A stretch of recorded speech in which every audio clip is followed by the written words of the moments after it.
July? Is that like the fourth week of September?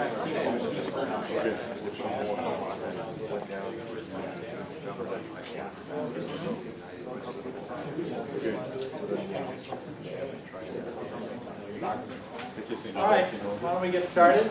So I'll welcome everybody to the Energy Efficiency Seminar Series, the first one of the new year. So happy New Year to everyone. Glad to have you back.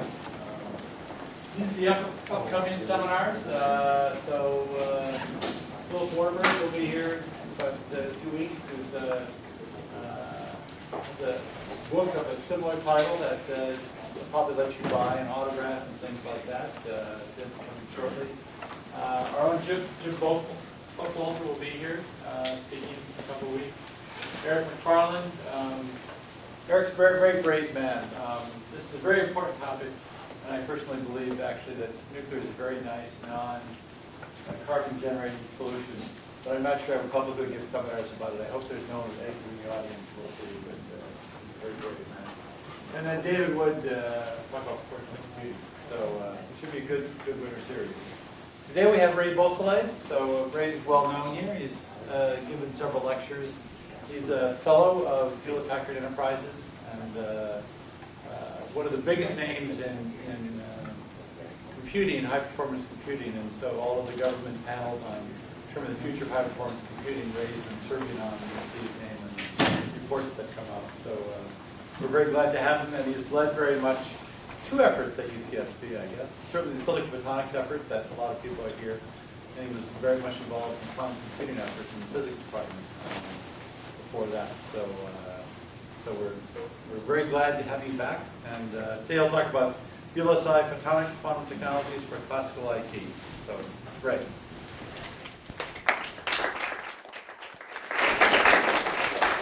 Thanks very much, John. Let me see if I can operate a Macintosh with the same incompetence that I used.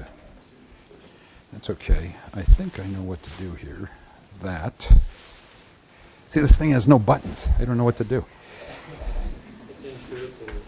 Well, not for me.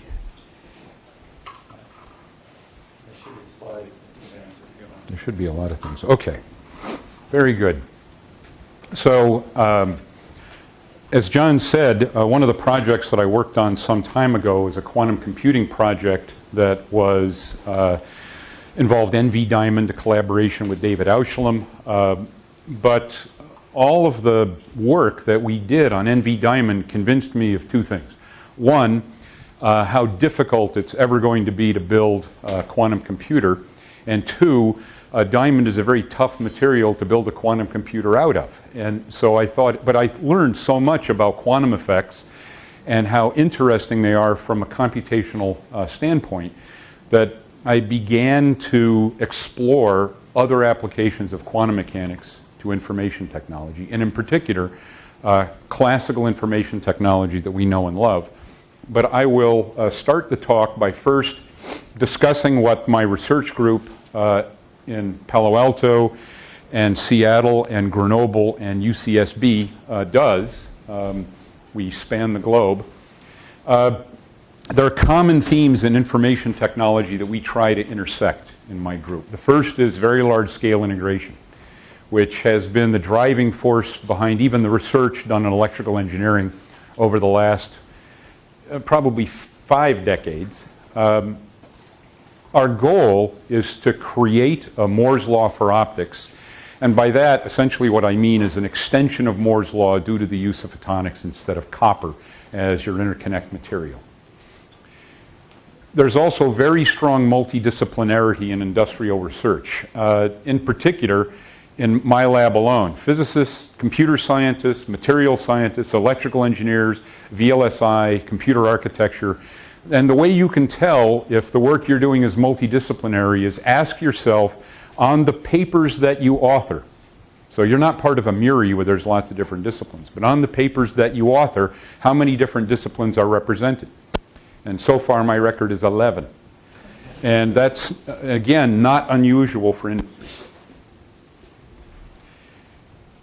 Everything that we do in some way or another involves resonant modes in photonic, micro, and nanostructures. And I'll tell you a little secret.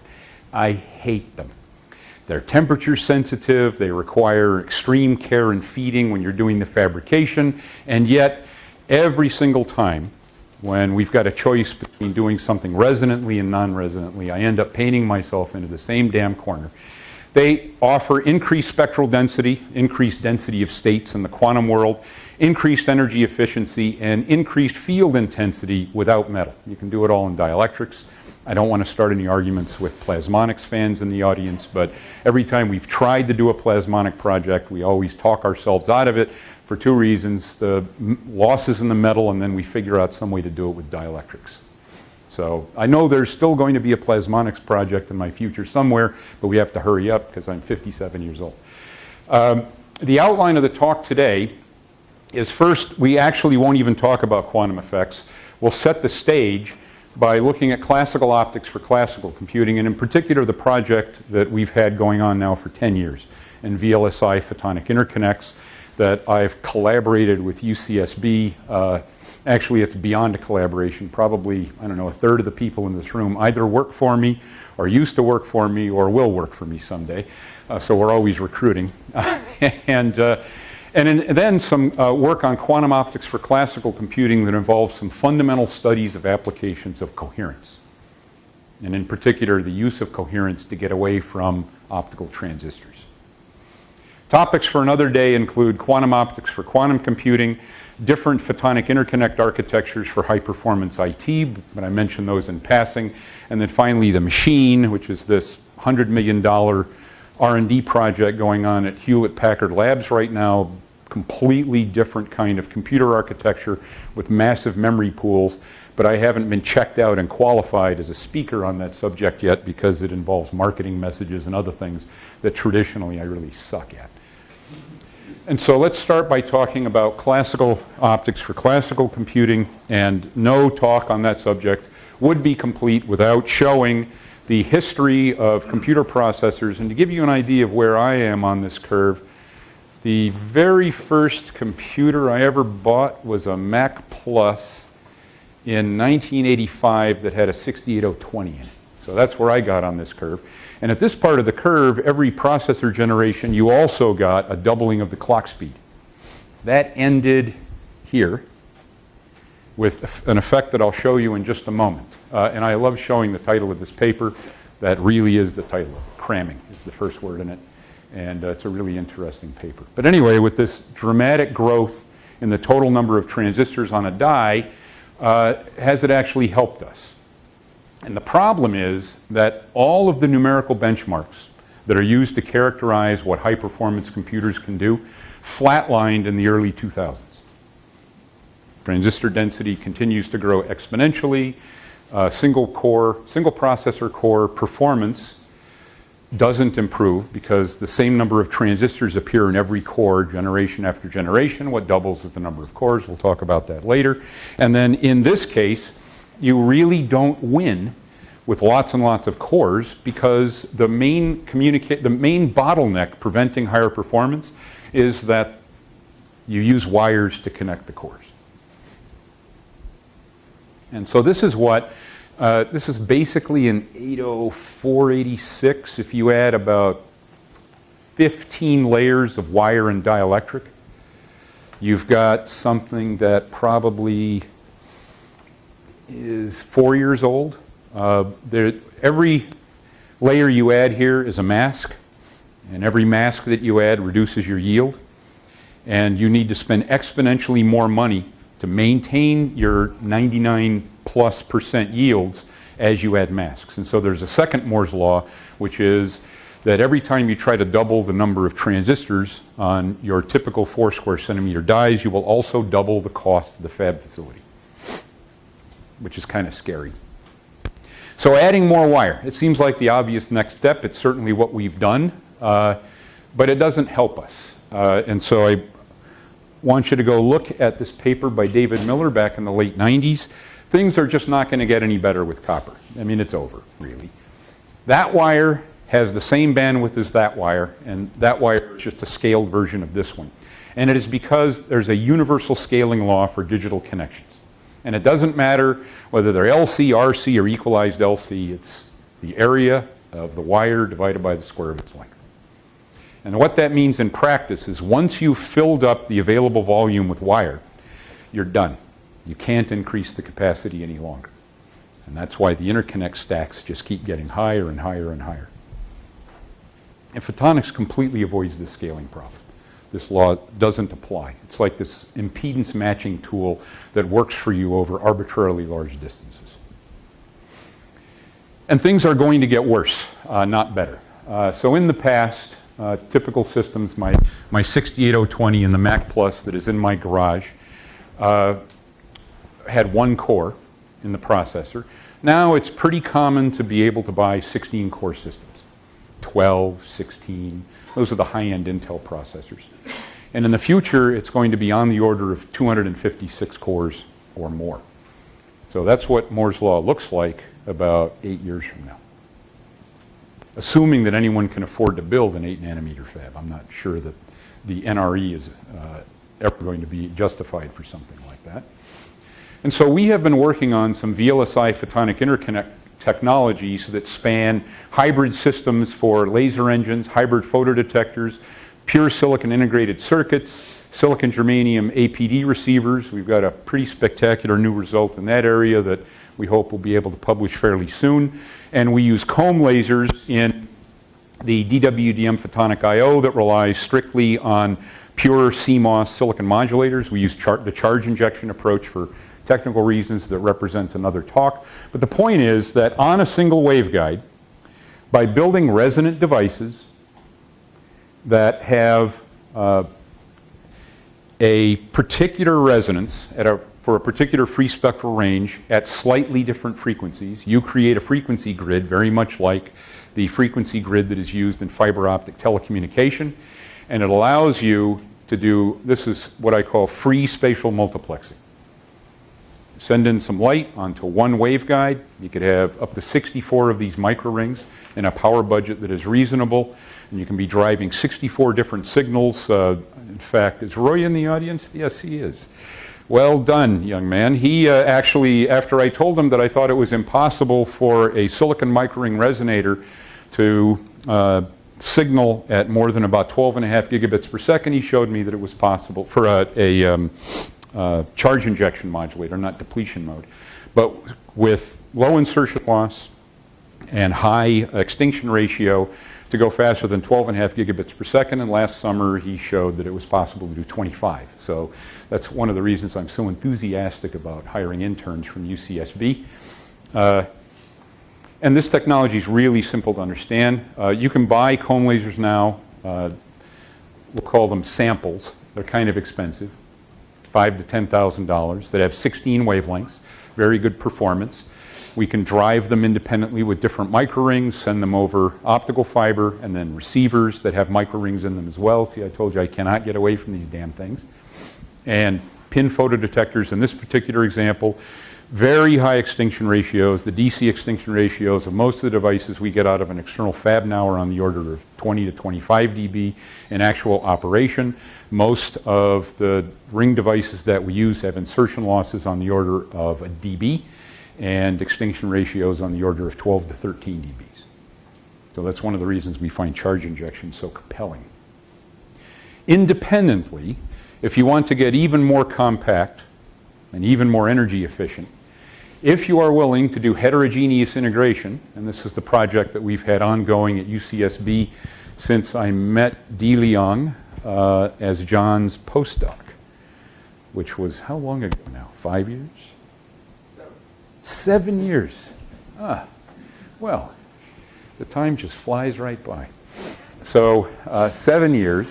And the thing that's so cool about this process is it involves a wafer bonding approach that's really very standard here at UCSB.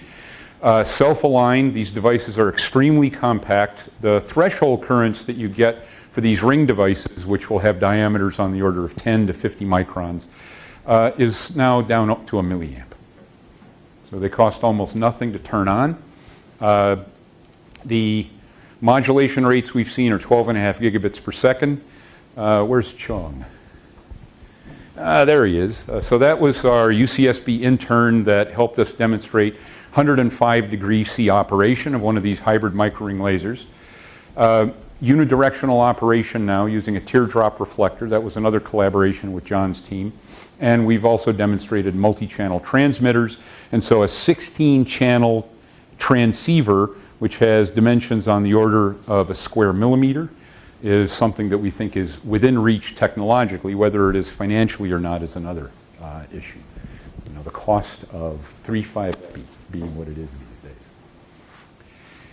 We've also gotten quite a lot of mileage out of work. This is work that's been spearheaded by Geza Kirksvile, another UCSB hire, and another person we have embedded here at UCSB. He's developed both a hybrid silicon InGaAs detector, again with wafer bonding. It's got a 10 nanoamp dark current, an internal quantum efficiency of 95%, very large bandwidth, and an internal responsivity of almost 1.2 amps per watt. So a fantastic photodetector that's being made with the same process, ultimately, that same sort of process that we'd be able to use to do the lasers. So the same wafer bonding process. We've also built, and this has been accepted at OFC 2016 and will be presented there, a MOS-type microring device that essentially takes advantage of the native oxides that are created during the wafer bonding process, and then with doped indium phosphide and silicon essentially creates a capacitor. And that capacitor changes the refractive index of the oxide, and that change in the refractive index changes the resonance of the devices that we build.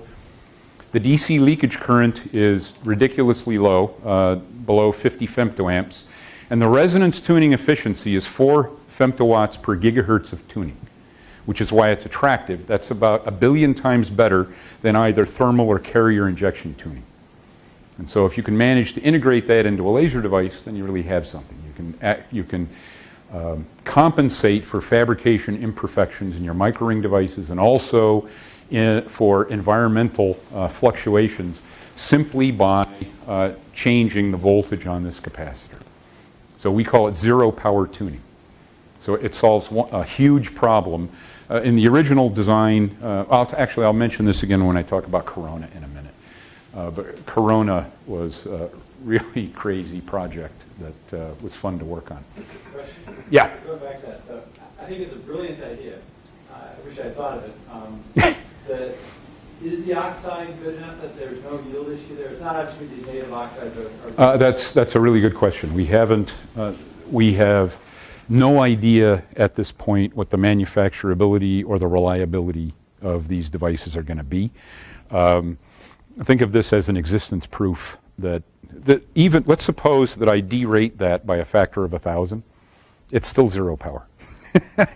So it's if I derate it by a factor of 1,000,000, it's not zero power, but it's still a lot better than what we have now.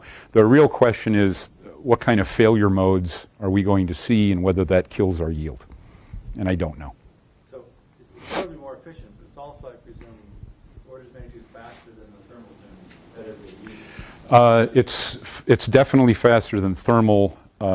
It's not faster than electrical because the electrical tuning is done using the same mechanism you're using to modulate the rings. But we don't care. It really only has to be at least as fast as thermal because the things we're trying to compensate are relatively slow.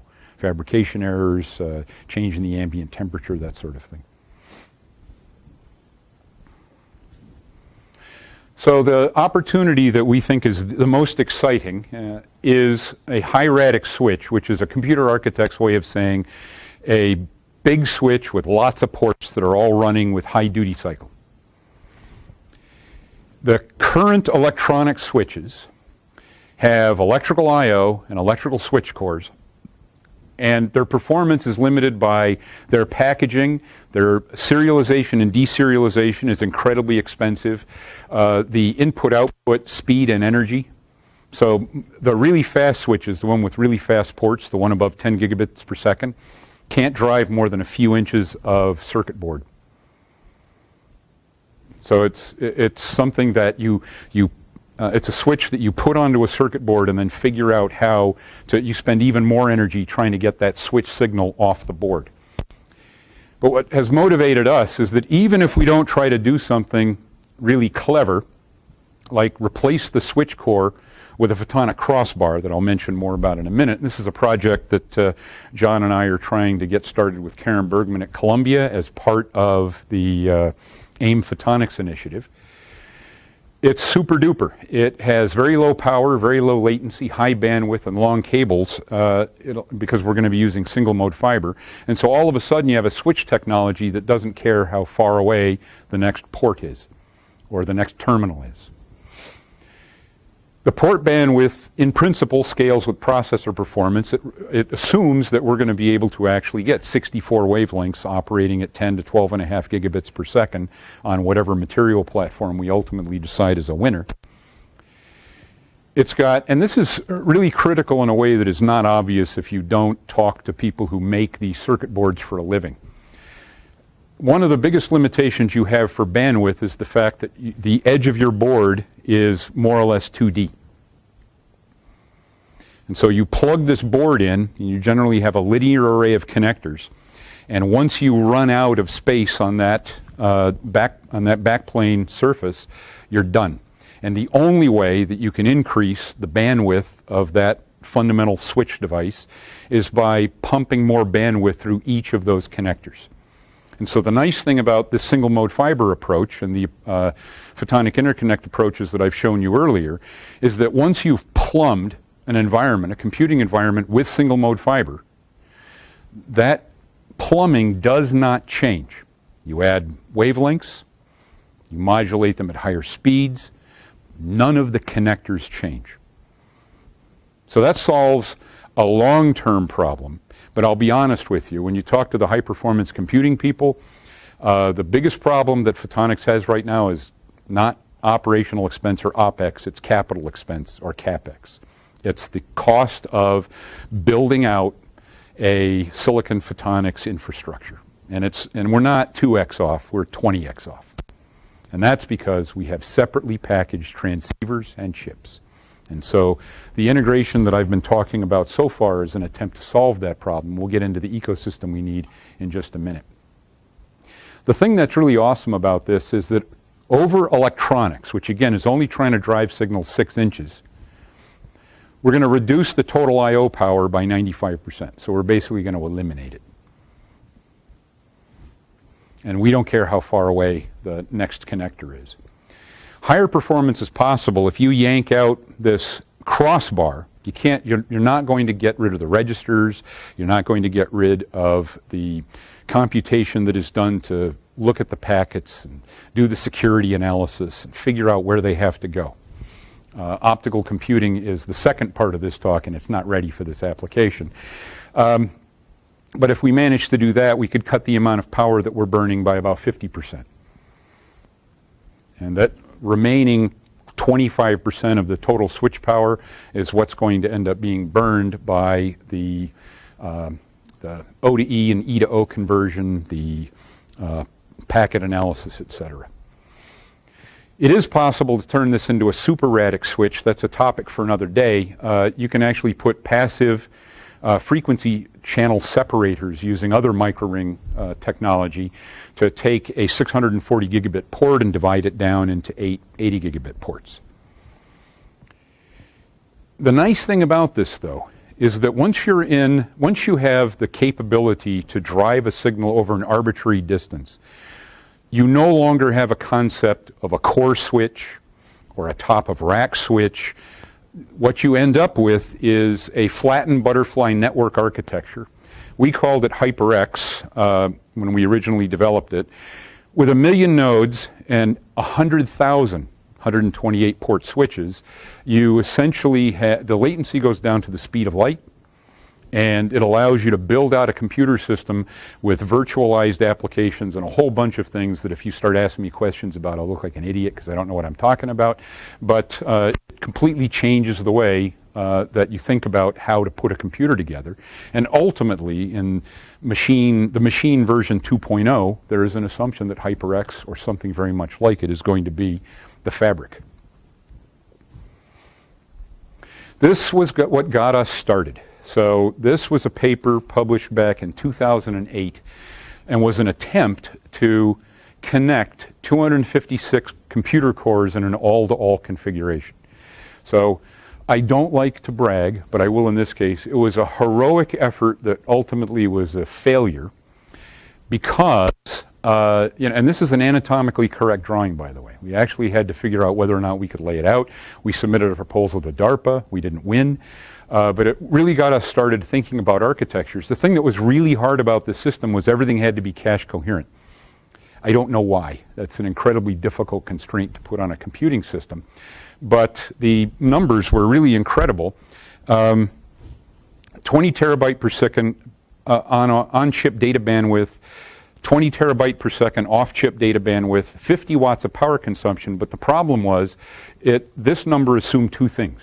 The first was a laser that didn't exist then, gave us all the power we needed to drive this long serpentine waveguide that had 30% wall plug efficiency in 64 modes.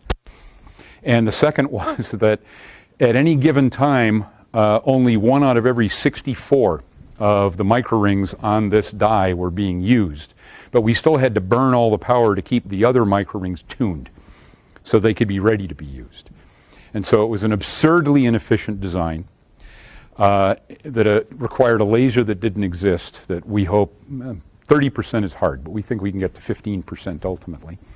But it nevertheless, I think, was the first paper that took seriously the idea of using photonics in a large-scale way to get around the limitations of electronic interconnects.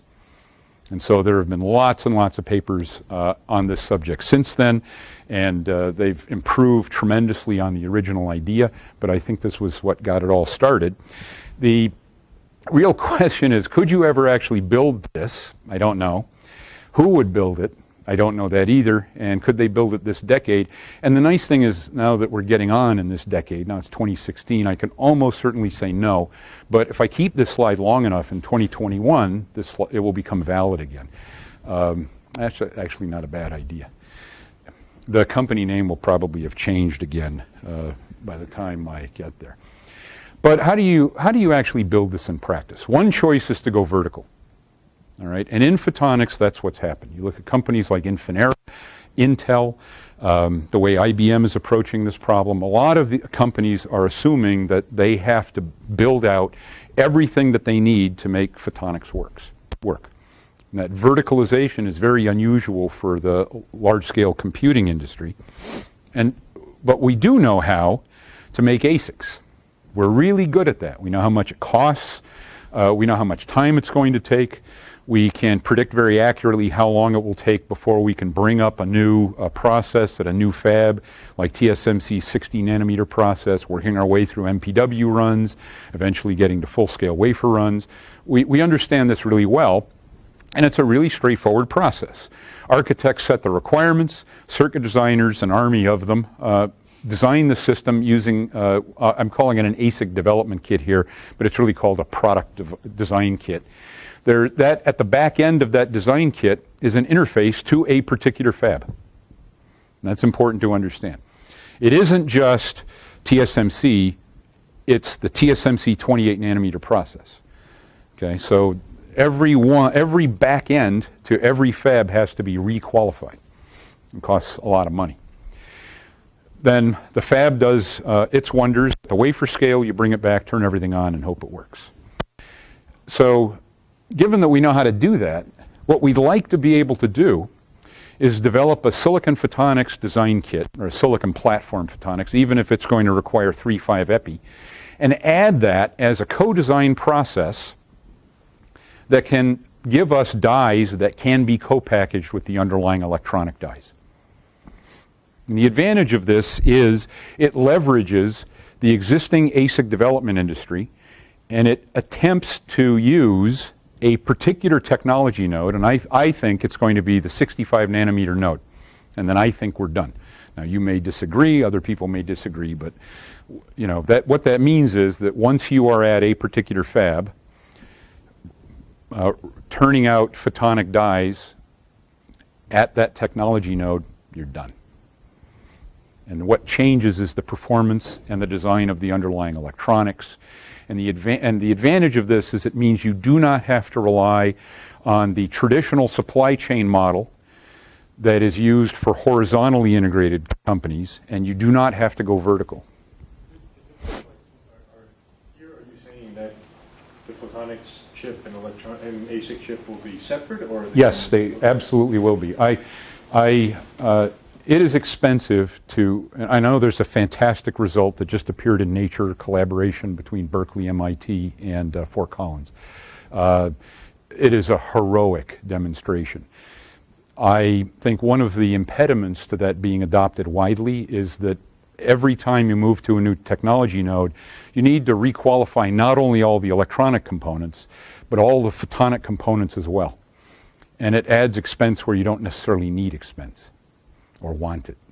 So maybe it will turn out to be the world-beating system, I don't know. But for now, we are assuming that we're going to be able to optimize the electronics die, optimize the photonics die independently, and then connect them using 3D stacking. So that's a great question. I'm sorry I didn't make that clear.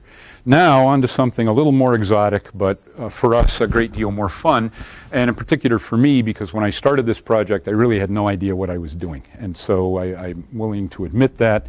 It's not like I had some brilliant great vision. I wondered if something would work and if I could get someone to pay me to do it. So Moore's law, as wonderful as it has been historically for us, has created this fantasy in our customer base that computer performance will scale exponentially forever. Now, it may not be obvious that this is true, but most of the improvements you've seen in your laptop over the last decade have come from memory, not from the performance of an individual core. In fact, I would be very surprised if most of the applications you use on a daily basis even know how to use multiple cores. And so it's been memory controllers and multiplexers and memory that has gotten really cheap and has scaled in a way that, frankly, I find shocking, that has resulted in most of the performance improvements you see on your laptop. If you have an old laptop that seems to be running out of gas, add 16 gig of memory, and you'll be amazed at how much better it performs. But what we don't really ever talk about is that this expectation on the part of our customers is crazy. Okay? The energy requirements alone are just too extreme. So Dennard scaling is done. It's over. The DOE wants to build an exaflop machine that can operate with an input power of 20 megawatts. That's 50 gigaflops per watt, making moderate assumptions, which is actually now it's 22 times more efficient than the most efficient supercomputer that's ever been built.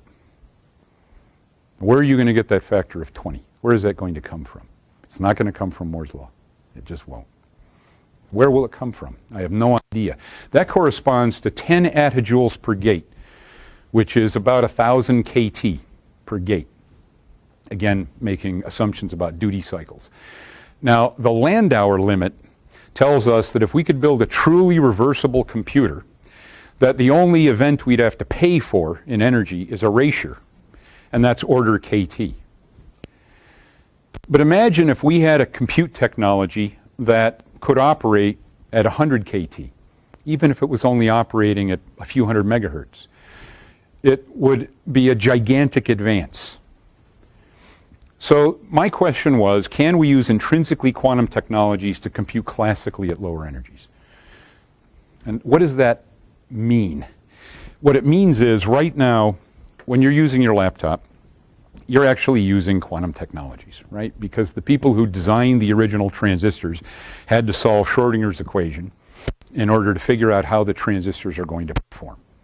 However, the people who are then using those transistors to design circuits have all of that quantum mechanics abstracted away in SPICE models. They don't have to know anything about quantum mechanics to design those circuits. Not a damn thing. And so what this question really is can I teach engineers quantum mechanics and then get them to use that knowledge of quantum mechanics while they do circuit design? I realize that's a two-part question. But if we can make it financially compelling to know quantum mechanics, then I guarantee you engineers will understand quantum mechanics, even the circuit designers. And I think this creates a research opportunity for us in a way that we haven't thought before. And this is not even a quantum idea. Every time we see, not every time, nearly every time we see a new photonic device published in Nature Photonics, Nature Science, it's a hero device. So 100 devices are made with e-beam photolithography. Some poor graduate student has to analyze them all, measure them all. The top 2 or 3 are found. While the data is being gathered, the best one burns out, and so the second device is the one that will appear in the Nature paper. And it's a pretty reliable pattern, unfortunately. And I wonder whether large-scale integration gives us research opportunities in photonics that we really haven't thought about yet, where we can explore the serial and parallel interactions of many devices at the same time. Now, if we do that, there's a physical phenomenon that we don't really worry about in electronics, and that's coherence. And so how do we capture that idea? So here's, my favorite, microring resonators, grating couplers, waveguides. I just love them to death. Let's imagine that the Q in this microring resonator, the quality factor of that resonator, is large enough, meaning the light is captured and stays in that resonator for a long enough time that any signal that is coupled into this ring from the outside world, as it starts leaking out, long before the field has actually left this ring, it starts interfering with signals in this ring. Now, in a linear optical system, that's pretty easy to analyze. You just add the fields up, no big deal. But in a nonlinear system, like a transistor, for example, where the refractive index, the resonance frequency, the absorption, some other property of these devices changes with the intensity inside of them. This coherence, in fact, creates a host of new physical phenomena that are very hard to understand by understanding what things do at the linear optics scale. And so our research at Hewlett-Packard Labs, we actually got DARPA to support us in this exploration. And I won't explain what the final negotiations looked like because I can still hardly believe them myself. But the idea was to try to see whether optical computing could be done based on interference between coherent optical signals, using all optical nonlinearities at ultra-low energies, and without any transistors. And so if you want to find out why transistors are so bad, optical transistors, there's a diatribe written by David Miller about 5 years ago where he described how awful optical transistors were. So I said, okay, well, I'll try not to make any transistors. And our idea was to investigate applications in the longer time scales for optical logic, communication, security, things like that. But we knew right away that we were going to have to make some compromises. And the most important compromise is that we knew we weren't going to be able to use hero devices, because we promised DARPA we would try to couple together dozens, hundreds, even thousands of these rings and try to understand how they were behaving coherently as they interacted. And then over the course of time, improve the efficiency of our devices. And so we started out using gallium arsenide and amorphous silicon, and with device structures that were not the best you find in Nature Photonics. But because if I'm going to make 1,000 of them, they all have to work. So I have another talk about quantum computing where I talk about it from the standpoint of how we do things in industry, where I don't remember, I think it was Yogi Berra who said this, but it's a very important thing to understand. In industry, this means quite a lot to us, and that is that in principle, there's no difference between principle and practice, but in practice there is. And what you guys, when you start saying, we have this practical demonstration of such and such, that's what we call in principle. In practice is when you can do it 1,000 times and it works every time. And so that is one of the reasons we compromised on our devices. So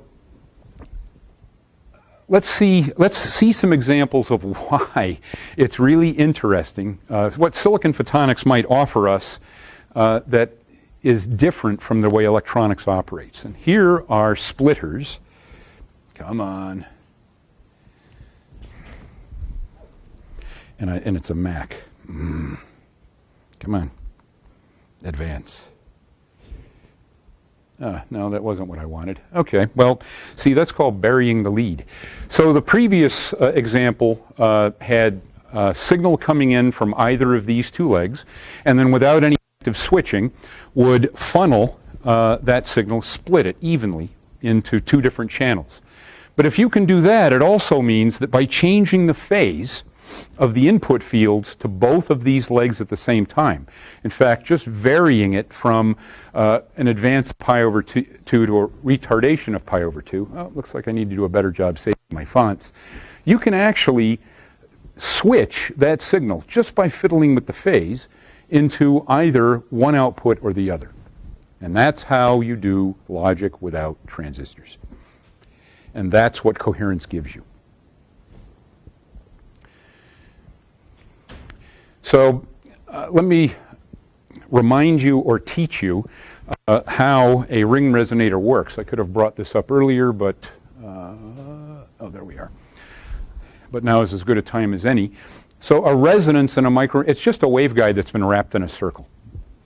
And it turns out that if you tune the wavelength of the input light so that that wavelength, a physical wavelength, lambda over the effective refractive index,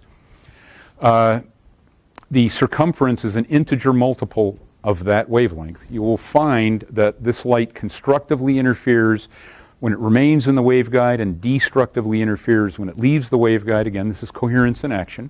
And you get a significant buildup of the power in that ring resonator. And so that means that essentially every time you can pack one more wavelength into that ring, you get another resonance frequency, or light is stored in that resonator. And so in the case where this is a nonlinear material, where the refractive index depends on the intensity, and there's 3 or 4 different ways that can happen. I'll show them to you in a minute. That nonlinearity allows you to shift the location of this comb of frequencies. And that ability to shift it means that you can, just based on the intensity that's in this ring, you can determine whether or not that light goes on by or gets pulled into the ring. And you can increase this intensity, or better yet, add a different input and use that other input to change the circulating intensity in this ring and use that to switch the state of the ring. And that's known as bistability, and depending on what the detuning of that resonator is, you can get threshold-like behavior, you can get bistable switch-like behavior. It's really a very interesting device that we didn't realize just how versatile it was until we started building them. So what are the relevant nonlinear optical effects in semiconductors? The first is known as the Kerr effect, which is an instantaneous bound electronic effect that it operates really fast and changes the intensity-dependent refractive index. And the frequency shift, it's always a red shifter for any of the materials that we use. And the frequency shift depends on N2 and then the power density stored in the ring. There are also free carrier effects that are blue shifting nonlinearities that cause a frequency shift because of absorption of light, which creates free carriers, and then through a plasma dispersion effect, changes the refractive index. And so then, depending on the physical properties of your material and just how many free carriers you create, and those free carriers will increase either linearly with input intensity or non-linearly if it's two photon transitions. You can change the modulation of the refractive index with light intensity. And finally, and this is the one that I used to laugh at and insult and say was stupid, that we would never want to use, is the thermal optic effect, which is relatively easy to understand. The refractive index of materials changes with temperature. You change the temperature through absorption of light, even linear absorption, and you can shift your resonance frequency. So why was I so dismissive of it? Well, it's slow. Except in our case, it's not that slow. For the rings we use, that thermal time scale, the relaxation time, is only 16 nanoseconds. And it turns out that in the experiments we're doing, in order for us to be able to diagnose what's going on in these circuits, we look at them with video cameras. And so we're using thermal nonlinearities right now because it's slow enough that we can see it. So this is what happens when you turn postdocs loose on a proposal that you originally submit to DARPA. and sneering at a particular physical effect that you know you'll never use, and then you end up using it and relying on it because doing the diagnostics otherwise is very difficult. And so this is the setup that we used. Very, very simple amorphous silicon microring resonators, crystalline silicon, gallium arsenide. And the idea is to send in a probe field that's generally CW and a pump that is generally mode lock pulse, and then to just observe what happens to the transmission of that probe depending on the intensity and the detuning of that pump. So you just tune the pump around and the probe around this resonance, a little below, a little above. And in our systems, we had to hit them pretty hard with amorphous silicon, a microring. We had to throw a picojoule at it, but then we could see switching times on the order of 15 picoseconds, primarily due to free carrier effects. We managed to get that down with photonic crystal switches to 20 femtojoules, and again, these are relatively repeatable systems, so we're not using an exotic photonic crystal design. It's one that we can stamp out pretty reliably. But we're not using photonic crystals in our work yet for reasons that I'll make a little more obvious later. Communicating between photonic crystal cavities is a non-trivial exercise. And we've even done gallium arsenide photonic crystal switches that use very reliable designs that have switching times as low as 6 picoseconds and are below a femtojoule. Still a factor of 1,000 higher than we'd like to be, but we can make them over and over. I don't really understand the lower right curve. That's color-coded intensity?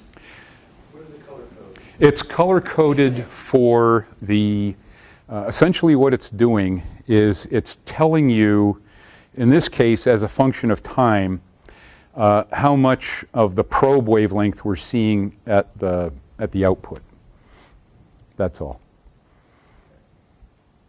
And you're doing that as you tune the probe. Originally we were tuning the pump and the probe, but I think this particular measurement, the pump is sitting on one ring resonance, and then we tune the probe a little above and a little below. And I have some animations I can show you that are pretty cool of this effect in action.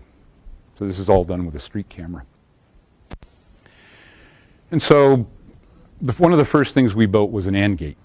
And this is a kind of a strange looking AND gate though. That's the microring.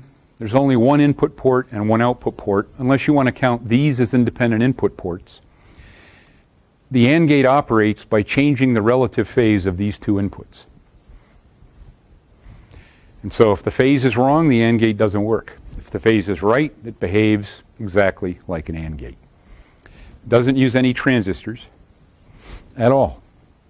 It's just like the device I showed you earlier, where you change the phase of two inputs to an MMI, and you can change whether it goes above or below. And you can make these by the thousands. But we ultimately want to get to very low energies. This is the quantum part of the talk. We want to force engineers to love quantum mechanics. I guess force is not the right word.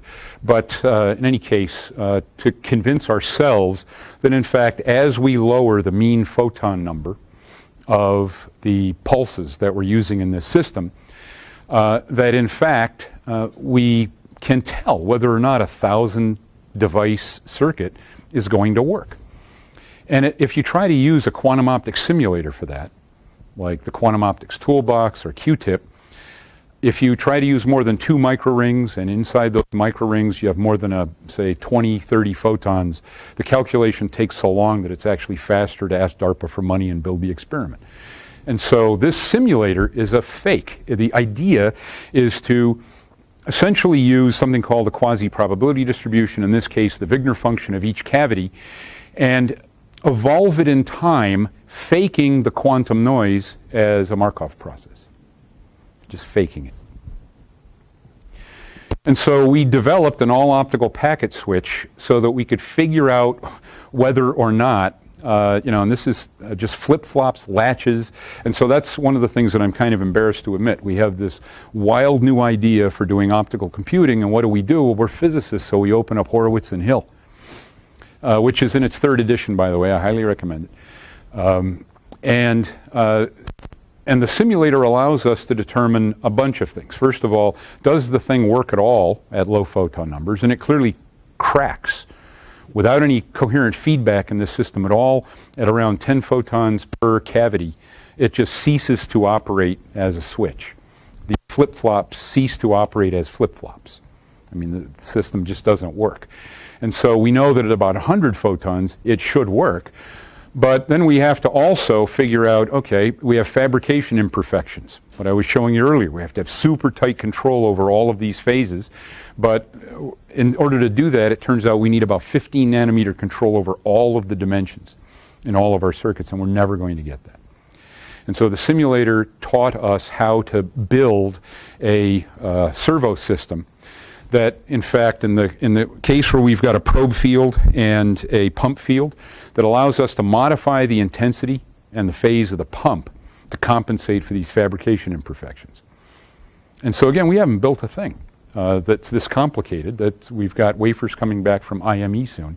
But without that tool to guide us, we didn't have any idea what to build. And so I don't know if this is going to start on its own. I hope it does. It usually takes a while to get going. Oh, good, there it does. This is a simulation of what the packet switch does in action. It's a really simple-minded switch. The idea is that you see a string of 3 1s come into the system. And there's one right there, 3 1s. And 3 11s, 3 11s. That allows us to say, okay, this header with these 3 11s in it, tell us it's time to change the switch address.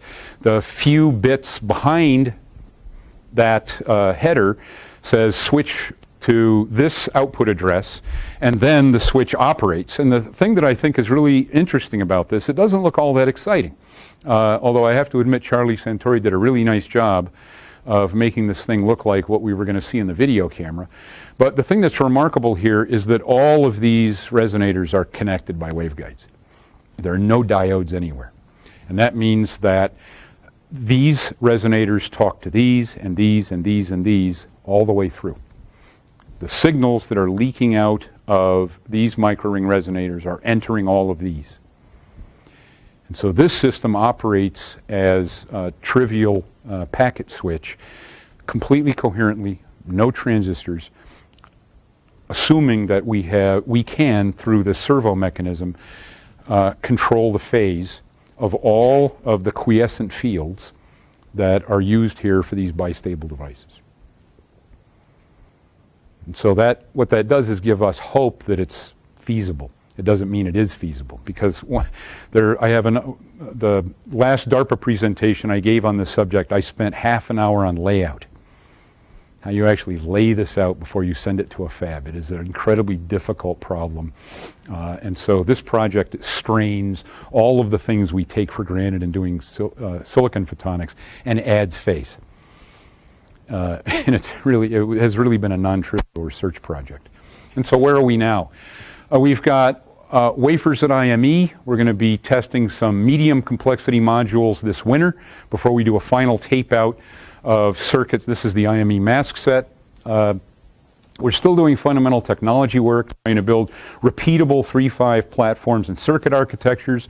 We're using a silicon nitride waveguiding layer to communicate between photonic bandgap crystals that we build in gallium arsenide. And I think that's a practical way to do it. Rana Joy Bose is working extremely hard on that. We're trying to optimize amorphous silicon, but we're already running into problems with amorphous silicon in a lot of practical applications that is the subject of another talk. This year we're going to try to get down to 100 attajoule gate operation in gallium arsenide photonic bandgap crystals, and again, this is repeatable. There are better results than this by about a factor of 10 in the literature right now, but we want to do it 1,000 times.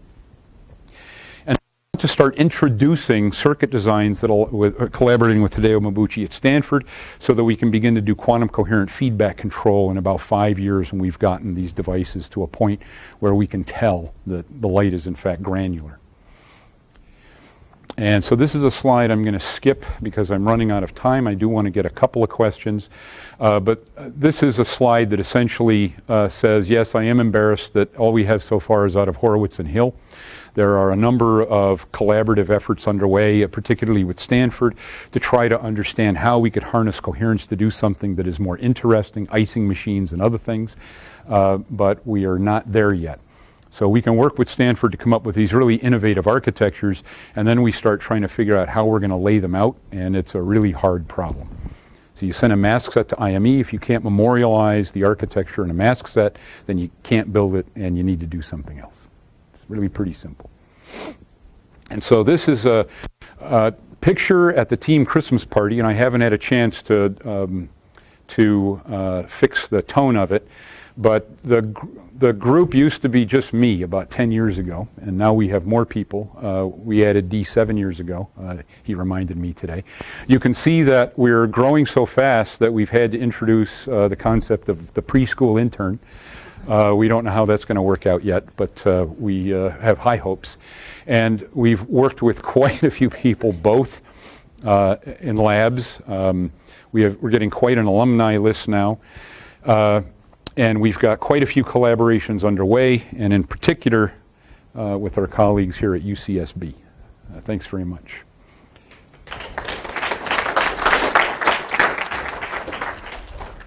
That's fabulous. Thank you very, very much. Questions for Ray? Yeah, John. Just a quick, I may have missed, but if you were using monocrystalline silicon, would it just require too much power? What happens, so monocrystalline silicon has the advantage that its nonlinear effects are well understood. However, it has a relatively high two-photon absorption. So for mode-locked pulses, it isn't as nice as amorphous silicon because amorphous silicon's got a much lower, about a factor of 3 or 4 lower two-photon absorption. For the pulsed experiments that we do, we see that as a big win. If we actually start trying to do signal processing, amorphous silicon has other issues that are just becoming obvious in our lab. In fact, we had a phone call about it today. I don't know how that's going to turn out. But it was literally originally just because of the two-photon absorption rate. And that's all. Bill? Since most computing is binary, you alluded to the fact that there were other ways to do computation, highly granular, digital or analog. I just wanted you to go back to that slide for a second. I'm not sure which slide that was, but I'm happy. Oh, okay.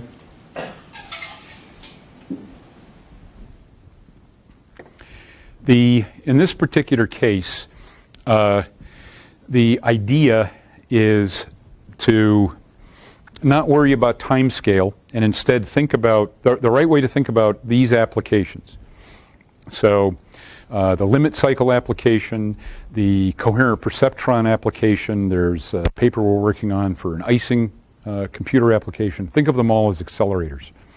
There are some other applications in security where you could keep all the security in the physical layer that I'm not prepared to talk about, but there are a lot of ideas that are either digital or analog depending on what the computation is you're trying to accelerate. And to be honest with you, when we first started this project, I assumed that by now there would be an obvious other, I mean, this is a terrible computer to build to do anything digital that you could do with a transistor because the transistor is 1,000 times smaller than a microring. So there's no reason to use this to do the same sort of thing. So pure Boolean logic is almost the worst possible application of this, except in the case of the interconnect, some simple routing decisions that don't involve more than an AND and an OR, or an XOR. You have to drill all the way down through the interconnect, convert and amplify, and then do this trivial logic operation and then drill your way all the way back up to the top of the interconnect. If you could figure out a way to do that optically, it would save you a lot of energy and time. But you can only do that at the very highest level where the logic operations are simplest. Really, we've spent so much time on materials and spectroscopy and layout and testing. You know, just building the test bed for this thing has been amazingly hard. That we have not spent enough time figuring out what we're going to do with it. If we could build that packet switch, it would really be awesome. So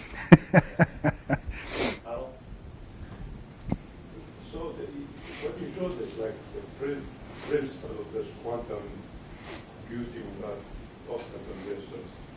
But ultimately, you want something like vision, scalability, if something's going to increase like flops per watt or something? You haven't, in numerical is not about the vision.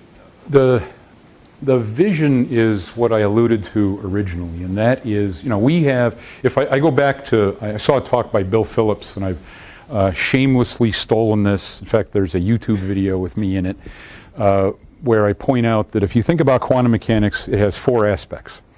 There's the Heisenberg uncertainty principle, Schrodinger equation, and I'm grossly oversimplifying, coherence and entanglement. Okay?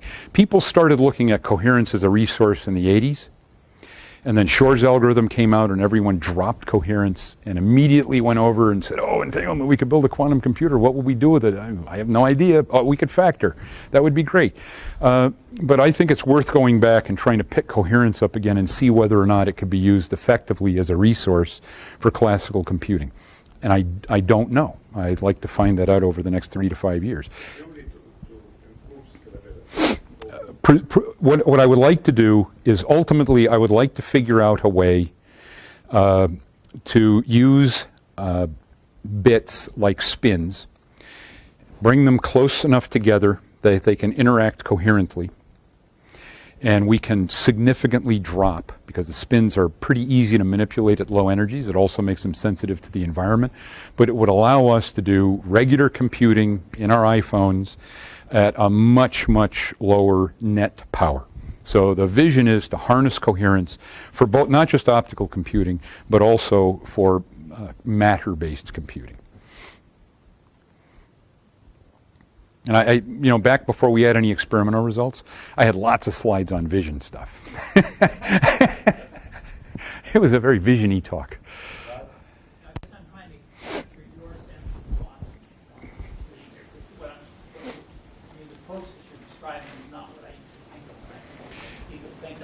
You are absolutely correct. So imagine you had an utterly fantastic qubit, but you couldn't entangle it worth a damn. I think that's an excellent classical bit. And so can I now add coherence to bring together the functionality of your super outstanding single qubit to do a classical computation? And so we are absolutely not trying to do quantum computation at all.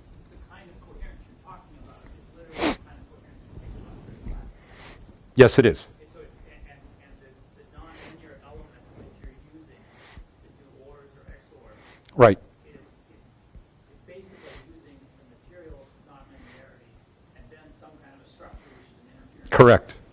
So I guess then the question I have is the kinds of energies, power, speeds, etc. A little bit to Abel's question.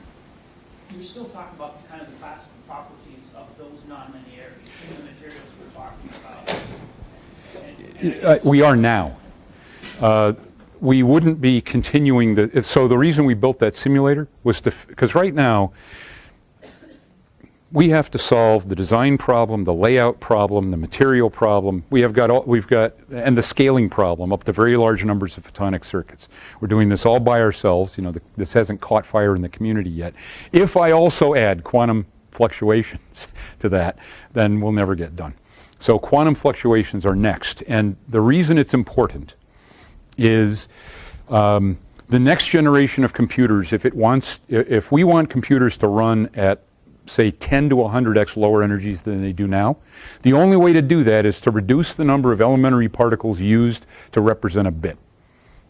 You don't have to make it 1, as you would in a quantum computer, but it's got to be on the order of 100 instead of on the order of 1,000. And this is one of the challenges for electronics.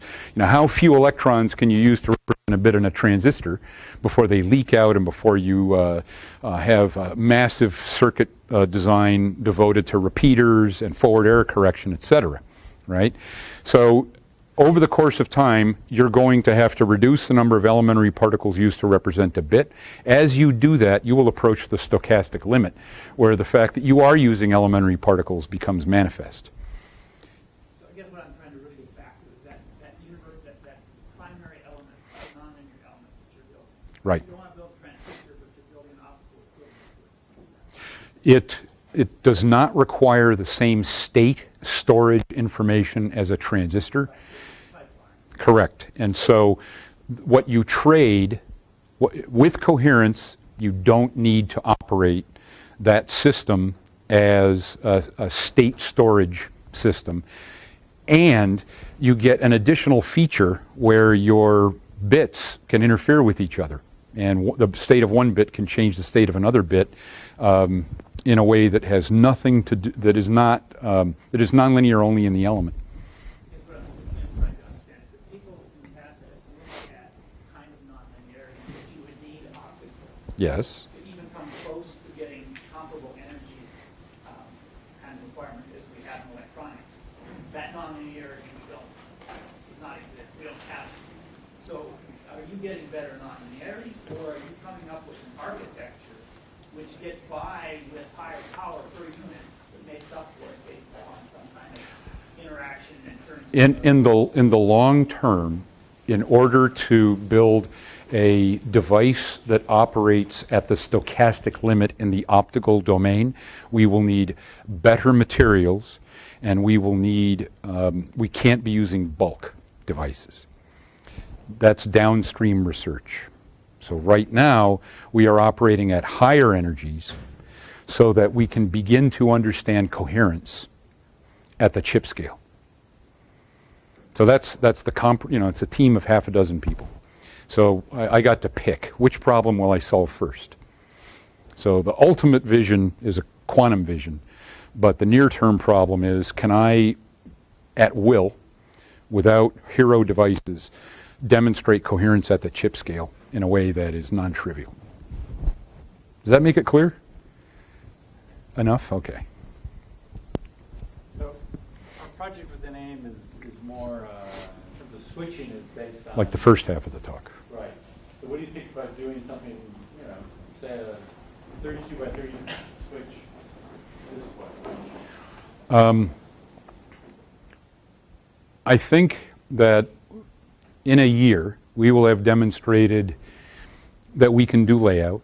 We will have demonstrated that we can build a lot of optical devices in a very reliable and repeatable way. We will have demonstrated coherence at the millimeter distance scale, but what we won't have demonstrated is sustained high duty cycle operation of CMOS-compatible material at the kind of data rates that are interesting in a high-radix switch, for example. So if in the end coherence is really not that interesting and we can't ever figure out something to do with it, then we're going to just stop. We won't get to the quantum limit. We won't care, and we'll just wait for chip prices to fall off the cliff. But the power consumption isn't really going to change dramatically for day-to-day devices. If there is something here, then maybe we will see that. But the real effect for us, it starts becoming interesting at the 30 particle level. And could we build a 30 photon switch in non-bulk material? We have a couple of designs for that, and if we can find the time and the money and the staff, we'll give it a try. But can we do it 1,000 times and get it 999 times to work? Definitely not yet. So it's this yield problem that with optical devices we're trying to solve first. We had, we're doing it at AIM, and we had to do it with the photonic interconnect work that we're currently running through LEDI, where for linear devices, you can put all the control systems in place to get something that looks like it's going to operate reliably. But these nonlinear devices that are so phase sensitive, there are layout effects that are really very hard to predict until you take a layout and put it in the simulator, because it's hard to reason about these things when they're nonlinear. So things that are really trivial to think about in a linear optical system, the problems that have driven us crazy for a decade trying to make microring modulators and efficient detectors and things like that, it's at least intuitive now. But we don't have a lot of intuition for this yet. Any other question? I have one last question, so we'll let you go. So you showed for everyone who doesn't know, I think HP has the world record for lowest threshold laser on silicon. And you showed something here that broke that record by a factor of 2. Oh, the 1 milliamp threshold rather than 2. Right. So Well, we've done better than a milliamp, actually. Okay. But it's not, 2x improvements are not that big a deal anymore. Yeah, this goes back to this question of OpEx versus CapEx. So we've spent a lot of time over the last decade trying to reduce the number of, and it's fun to talk about femtojoules per bit latch to latch. Right, so counting the laser, counting the control systems, counting everything, the read write. How do you get the energy below a picojoule per bit? And then we publish papers every time we do 2x better, and we pat ourselves on the back and we think we've done something awesome. But I went to this OSA HPC incubator last fall, and there were two folks who design supercomputers for a living, and they said, we don't care if it's 2 picojoules per bit or 1 or a half. Those numbers are great. You can stop doing that research now because we don't care anymore. The problem is that we have a supercomputer budget. Let's say it's $200 million. And we can spend 40 million of that, 20% of it on the interconnect, on the fabric. And right now, when we look at off-the-shelf photonic components, they are 20x too expensive. And so that's our problem in photonic interconnects right now. It's, I don't think we're going to win until we've got the electronics and the photonics co-packaged in the ASICs. Before that, when you have separate discrete transistors and switches, you can start chipping away at the longer distances, 500 meters to 2 kilometers. But if you want to get below 500 meters and below 100 meters and then into the rack, the cost has just got to come down by a factor of 10. If we were within 2x of the cost, we could probably talk the HPC guys into it. But at this point in time, if we could figure out a way to make something like make 3.5 epi half as expensive as it is now, we'd publish a paper on that for sure. But not the threshold. John Clanton can work on that. Okay, All right. great. Thank you. Sure.